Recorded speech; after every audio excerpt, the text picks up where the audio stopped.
Hey guys. All right, I've learned an awful lot over the last couple of days that I want to share with y'all, so hopefully I can remember all of it. After 2 6-hour days in the 95-degree searing heat, I am the furthest thing from 100%. So if I sound like a babbling idiot, let me apologize in advance. Okay, here we go. This is the Brocock Bantam Sniper HR HP Magnum. Sniper HP for short. The HR stands for Huma regulator and the HP stands for high power. This is basically the supercharged version of the Bantam Sniper HR. Okay, it came to me by way of Airguns of Arizona, which is the US distributor for Daystate and Brocock. The parts of the gun themselves are machined out in Italy, and the final assembly point is at the Daystate factory in the United Kingdom. Okay, price point here, we're talking 1640 to the 1940 window, depending on the stock configuration that you go with. The gun itself is quite short. It's only 40½ inches long. It's nice and light. It came in at 8.4 pounds by itself. It was around 10.2 scoped up and aired up. It takes advantage of a polygon of a longer barrel than the Sniper HR, if I'm not mistaken, and a Lothar Walther polygonal barrel that is exclusive to this HP or high power Magnum version. The standard Sniper HR comes with a Lothar Walther match grade barrel, okay? Now, a couple of things, I'm sure you're staring at this gun from that side and they're jumping out at you. One, how fat the barrel shroud is, and two, that you kind of have a super short length of pull on this stock, all right? So the shroud just very simply unscrews and slides off so that you can get to the barrel and you can service it. But it's extra fat to help keep the sound down. And I'll get to these moderators that you see here, but with the moderators partnering up with this super fat shroud, I swear to goodness, this thing is so quiet, especially for the power that it's putting out. I thought it was broken, and I had to go inside and get the lab radar to make sure that I hadn't gotten a bum gun, and I hadn't. It was that shockingly quiet. But again, we'll circle back to all that. Now, as I understand it, it's available in 177, 22, and 25. This one's the 22. Probably that's the best choice for competition because of the ballistic coefficient. You can get out of JSB's redesigned 25-39 grain, and that's really the pellet I think that this gun was designed and built around. All right. Stock, you get a couple of configurations. Like I said, you can either have it in this one here, which is their synthetic. It's made of a ballistic nylon. They also have a gorgeous laminate. That's the more expensive of the two. All right, it comes with a nice single shot tray. It comes with one 10-shot magazine, and it comes with a nice Foster fitting extension so that you can get to the refill port on the bottom of the gun. It takes advantage of a 480cc carbon fiber bottle, right? And the two things I'm sure that are just jumping out at you there are these two gauges here. One is a pressure gauge that lets you know where you're at remaining on the bottle, and it's a 250 bar fill with this specific bottle. And the gauge underneath it is for the Huma regulator so that you know where you're at on the reg and when you're on the regulator and when you're off the regulator. Now, the interesting thing is this one seems to fall off the reg at around 155, 160 bar. When it got to there, I would start getting a little whistle when I would shoot the gun. And at first, it sounded exactly like a ricochet. So I'd shoot and I'd hit this little like, pew! And I'm like, holy crap, did that like ricochet off? But no, that was the regulator kind of winding down. So a little funny thing I thought I'd share with you. Don't go through 5 or 6 shots racking your brain as to where these pellets are going, because I don't know, something about the sound signature. It sounded exactly like a ricochet. But that Huma regulator, and if you don't know, Daystate and Brocock have partnered with Huma on these guns. And so it's really up the performance, and we'll get into that. It's really something else, all right? But you've got a nice gauge there by Huma to know where you're at. But that Huma regulator is externally adjustable. There's a little port right here behind the Foster fill. And on the outside of the gun, you also have, this is an external power adjuster. It is a 6-way with a detent. I'll shut up for a second and maybe you guys can hear it. So I'll start with 6 and work down to 1. Well, I skipped 1, so there's 1. Yeah, 6. So I think that that's a transfer port adjuster. I noticed that it didn't matter if I was on power level 6 or 4. I took long shot strings of both of those, and my shots on the regulator wound up being exactly the same.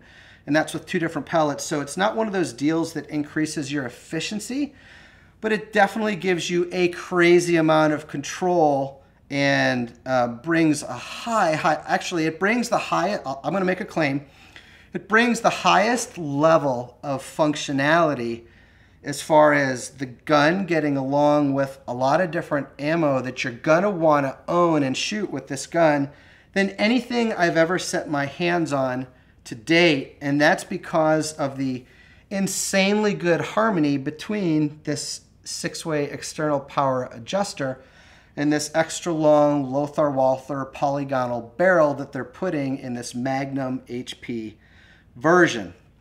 But we'll get back to that, all right? Now, the regulator is extraordinarily efficient. I did nothing to this. I tested it exactly as it came. I checked the AOA website, and they're claiming 45 foot-pounds of energy out of this platform. So my guess is that that's basically just how they're all coming, and I was getting exactly that. This gun was pushing a 25.39 grain pellet to an average of 897 feet per second across like 71 or 72 shots with an extreme spread of less than 30 feet per second. It was 26, 27, something like that. You can look at the pictures that I'm putting up on the screen and know, but that is an extraordinarily high level of power and efficiency and consistency for a gun to produce, especially one that's just 40 1/2 inches long, right? And that has a 250 bar fill. So she's definitely running on all cylinders, okay? Now, the gun also, if it put out, like I said, with a JSB 18.13 grain, it also did 70, 71, 72 shots in there on the reg at an average of 935 feet per second. All right, with an extreme spread in that 25-ish window. What that means to you guys, if you don't know yet, it means that you're going to get the consistency out of the gun at 50 and 100 yards without points of impact change or pellet dropping that you got to fool with 70 times over. And it means it gives you that power, that very consistent power, 70 times over, and that's all on account of the tuning and that Huma regulator. But that JSB pellet is bringing 35 foot-pounds of energy to the table, all right? 70 sometimes over. So I've harped on it a couple of times, the versatility thing and the harmony, the really goofy thing that's going on here. So let me just bring you through the power adjuster. And again, bear with me. I think half of my brain is dead from the heat yesterday. Okay, so power level 6, all right, all the way up here was giving me, with a 25.39 grain pellet, it was pushing that to about 900 for 45 foot-pounds of energy. Power level 5 was pushing a 21 grain pellet, so like a Barracuda by H&N, to 900 to 925, depending on the Barracuda that I went with. All right, so 38 foot-pounds of energy. Bring it down to power level 4, and it was pushing that JSB 18 grain to 935, 940 feet per second for 35 foot-pounds of energy. All right, but wait, there's more. All right, I sound like the sham wow guy. All right, so bring it down to power level 2, and it was pushing the lead-free alloys, the tin pellet variants that you see from Predator and H&N. It was pushing those to 900 to 925, depending on which one, for 22 foot-pounds of energy. So if backdrop is a concern or you want to shoot in the barn, okay, you've got a huge amount of adjustability there, but that's just part of the story. Here's the thing that like totally freaked me out as I was discovering and learning over the last couple of days, and that's that Brocock, or maybe it's the distributor AOA, I have no idea, has brought this gun into such an extraordinary level of tune that it was dead nuts, repeatable, accurate, could not flap it, didn't matter how many pellets I went through, imperfect pellets, it just didn't seem to matter. Now, take that with a grain of salt. That's at 25 yards, all right? But these JSB 25.39 grain monsters, dead nuts accurate at 45 foot-pounds at 25 yards. The JSB 18.13 grain, dead nuts accurate at 25 yards at 35 foot-pounds, all right? The Barracuda Power at 21 grains, dead nuts accurate at 25 yards at 38 foot-pounds.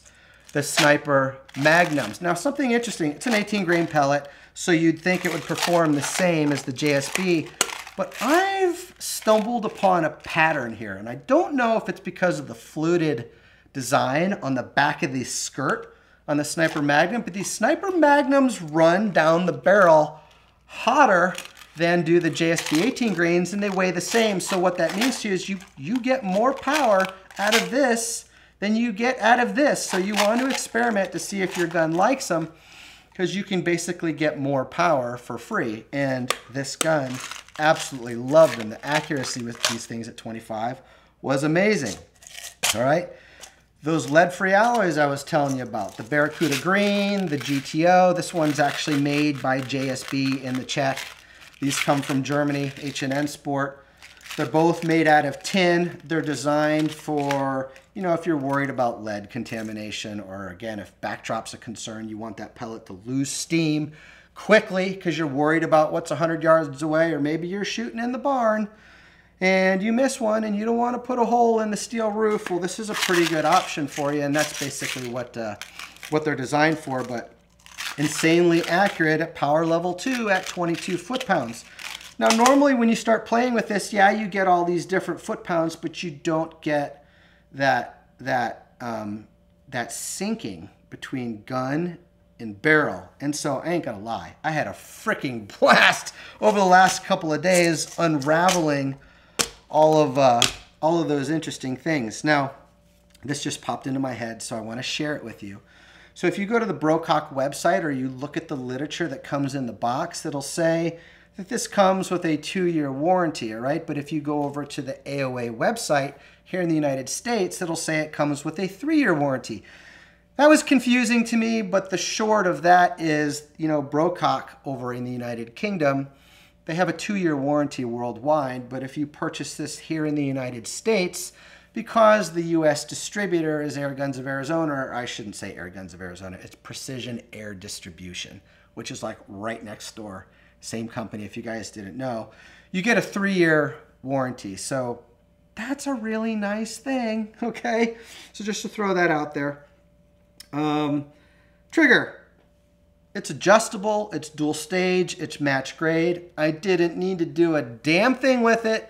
It's perfect, just how it comes right out of the box. The blade feels perfect, its manners are just awesome. And it's light. It broke, and it breaks at like a pound. So I totally didn't have to fool with that. I haven't checked, but I'm sure the owner's manual takes you through how to adjust it if you want to. And it's got a manual safety, none of this resetting jazz. And it's right up here in front of the blade. So if my safe is on and I just want to flip it off, you know, now I'm good to go. All right. Caulking bolt. I've been putting pictures of this stuff and tech notes like crazy on Instagram for y'all over the last 2 days. If you haven't been over there, check it out. That's my day-to-day. That's I share as fast as I learn. Picture, tech note, there it is. There's probably 50 of them there, and a bunch of you have commented that you really like the look of this caulking arm. And it's very nice light caulking for generating 45 foot-pounds of energy. By the way, with the JSB 34 grain Beast pellets in 22 cal, I was nipping at the heels of 50 foot-pounds with this bad boy. And I'm sure you could turn it up because of the external power adjuster, and not just this external, regulator adjuster. All right, an external power adjuster, but it's also got a hammer spring adjustment on the inside that I'm guessing you access with an Allen. If I have a picture of it, I'll put it up for you. But you got to take off the stock to get that. So point is, you can probably tune this thing to upwards of 50 foot-pounds or more if you wanted to. But it's running so good now, I don't think I would. I don't think that I would mess with it. All right, now, if I understand things right, and what you guys are seeing is you're seeing aluminum Picatinny on the bottom, aluminum Picatinny on the top. All right, and you can either choose on the top if you want 11 millimeter or Picatinny. Not 100% sure on that, but I'm pretty sure on that. So I think when you call whoever to buy your gun, you get your choice of that, so long as they have the parts. But back to that cocking arm. Nice and short. That's all there is to it. Doesn't take a lot. It looked a little weird because I was hanging out of it and out of position. It can be safely decocked. And, you know, I found myself kind of doing this a lot.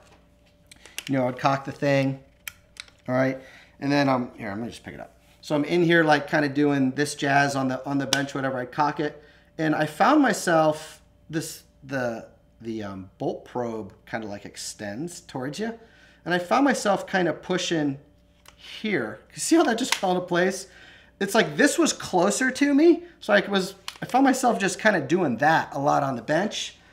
I don't know if it's a good thing or a bad thing, but it's just something that I found myself doing consistently that I enjoyed. So, you know, I just want to share that with you guys. All right. Let's talk. Nah, we'll do the magazine.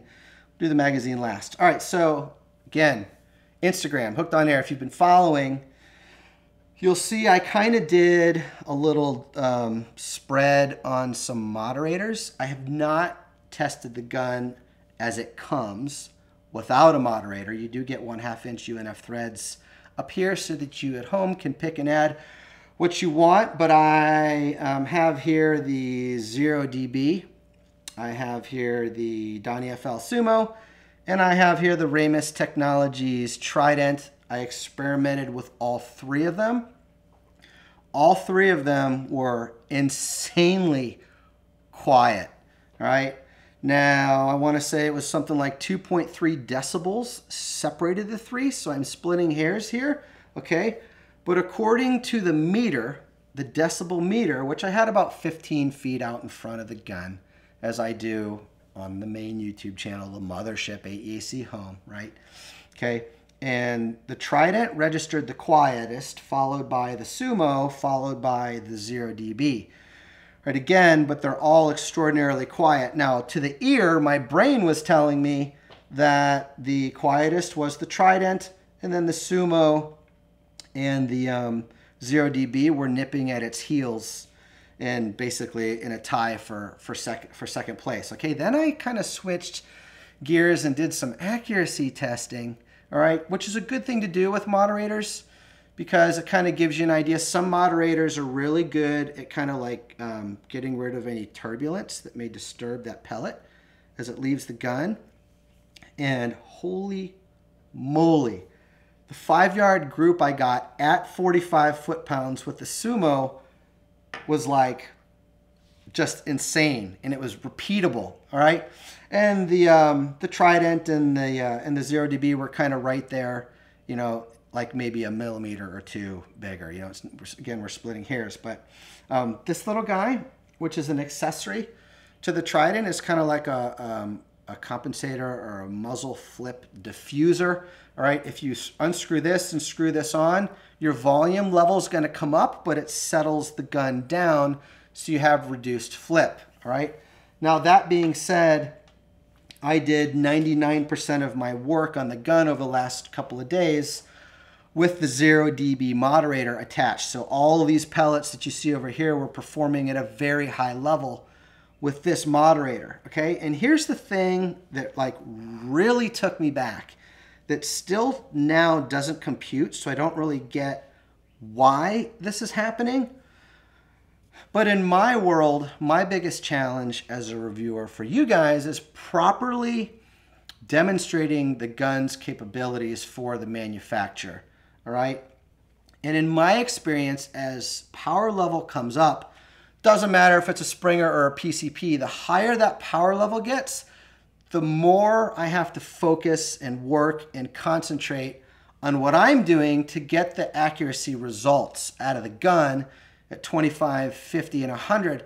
And that's because as the more powerful they get, the more they start kind of bouncing around on the bag and on the bench and in your arms when you shoot them.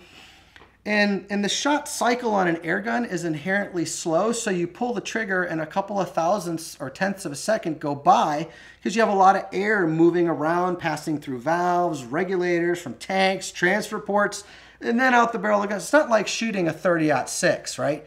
Where you can be kind of, you know, half asleep and still shoot well with the gun, so to speak. You really got to pay attention to what you're doing.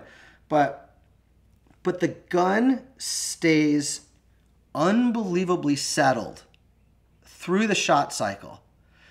I don't know if that's harmony and how all of those pieces inside are tuned. I don't know if that's because with the moderator on the end, it's 46.5 inches long. I don't know if it's because of the really kind of hybrid short pull of stock you have here, where all of the weight is kind of focused like right in here. It looks like it would be nose heavy, but it's the furthest thing from it.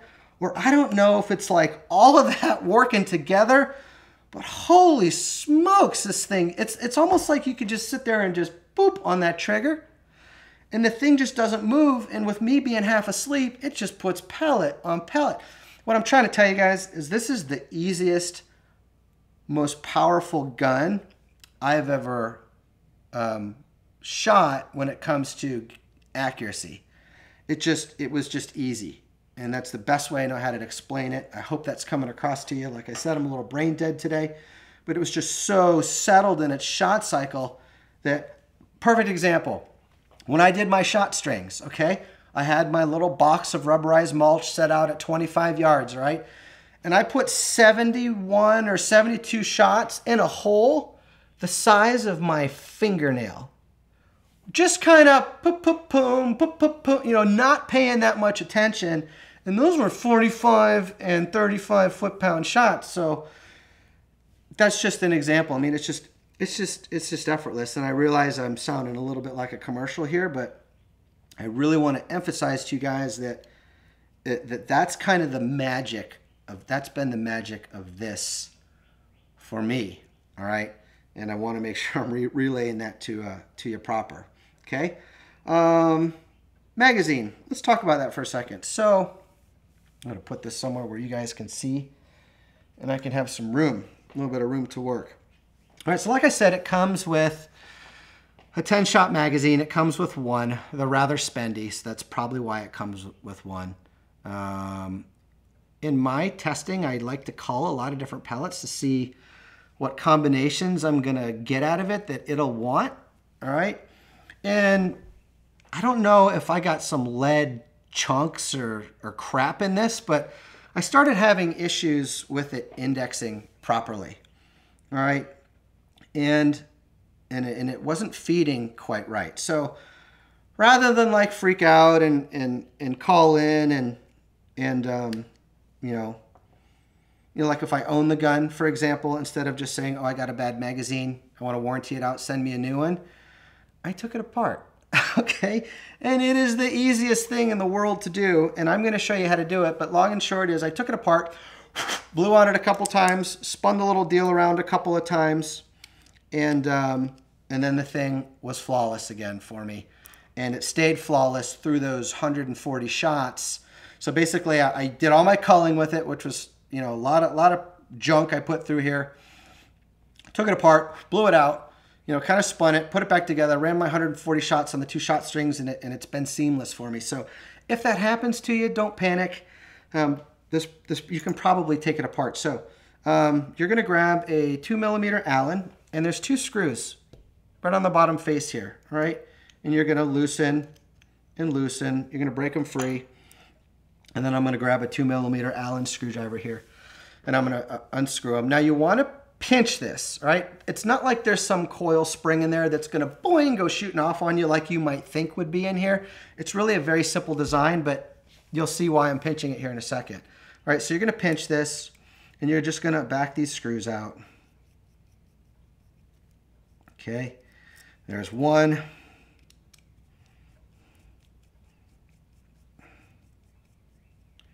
There's two, all right?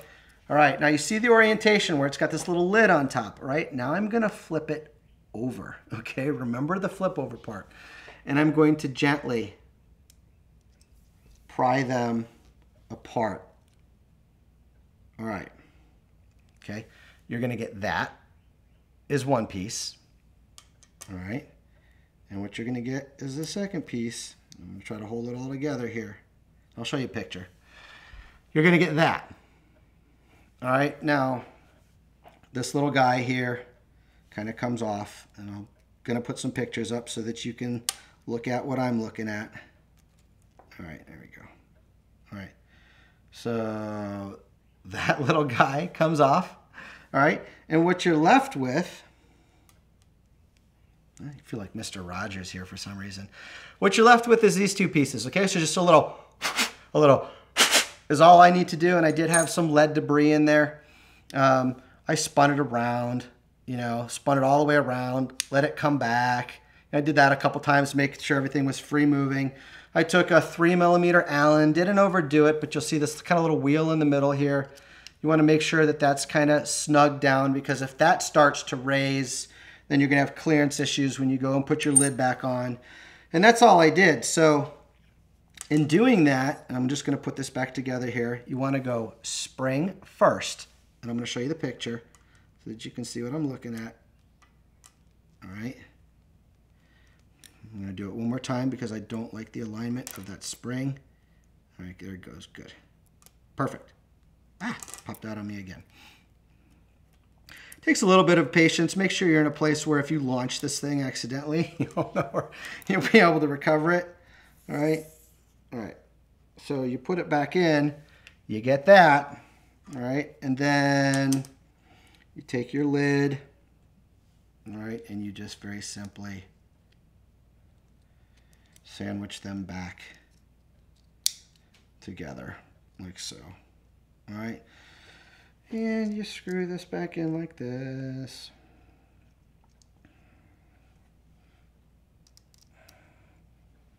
It's nice to have a little bit of silence after all that talking, isn't it? All right, so you screw that guy back in. All right, you got one in, and you got your other. And that's really all there is to it. And I just came across that, and I wanted to share it with you. So if you had the same challenges I did, not a big deal. Just open it up, blow it out, and there you go. We're back to a perfectly good magazine. Okay? All right. I think that's most of everything I wanted to share with you. You see some props here on the table. They're here to remind me of things I wanted to tell you, kind of some housekeeping, if you will. So if you're new to AEAC, this channel, AEAC Vlog, is actually a sister channel to the mothership, my big primary YouTube channel, AEAC Home, or the Airgun Exploration and Advancement channel, where once a month the industry gets behind the Airgun Nation Forum and myself, and they like to host an event called Review, Discuss, Win, which is where I get to review a product.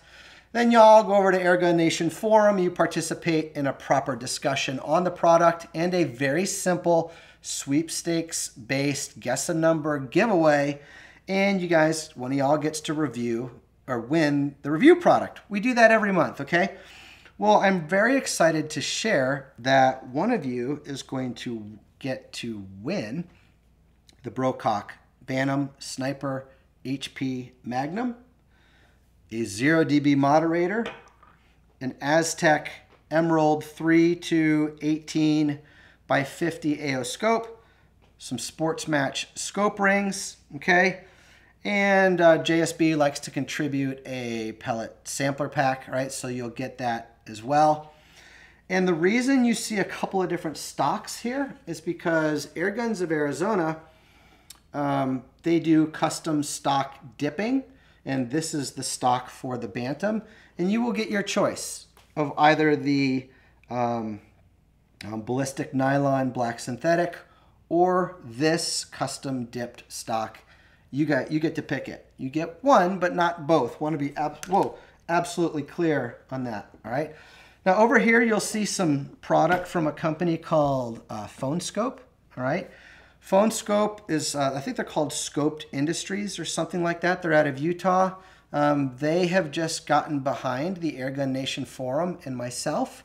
What that means to you is that they're going to be funneling product through both the Airgun Nation Forum and AEAC here to review for you guys. It means that they're going to be included in giveaways, and this is included in this Review, Discuss, Win giveaway in addition to all this stuff I showed you. All right.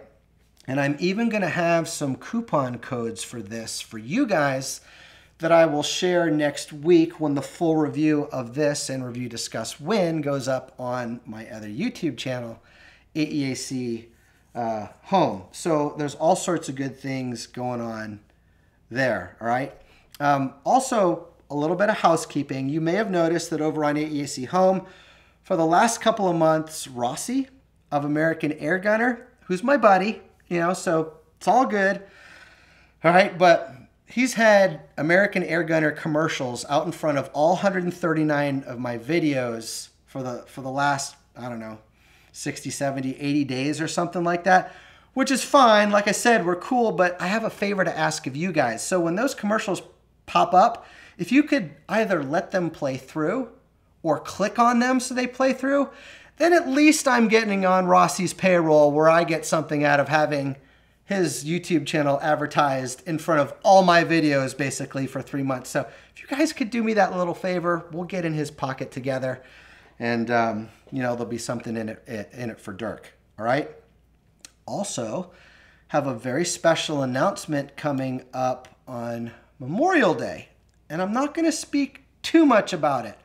But if you are a serviceman or woman of our country here in the United States, Michael and I personally, not the industry, Michael and I are going to have a very simple event and giveaway over there. We're calling it SMWA, which stands for Servicemen and Women Appreciation, SMWA.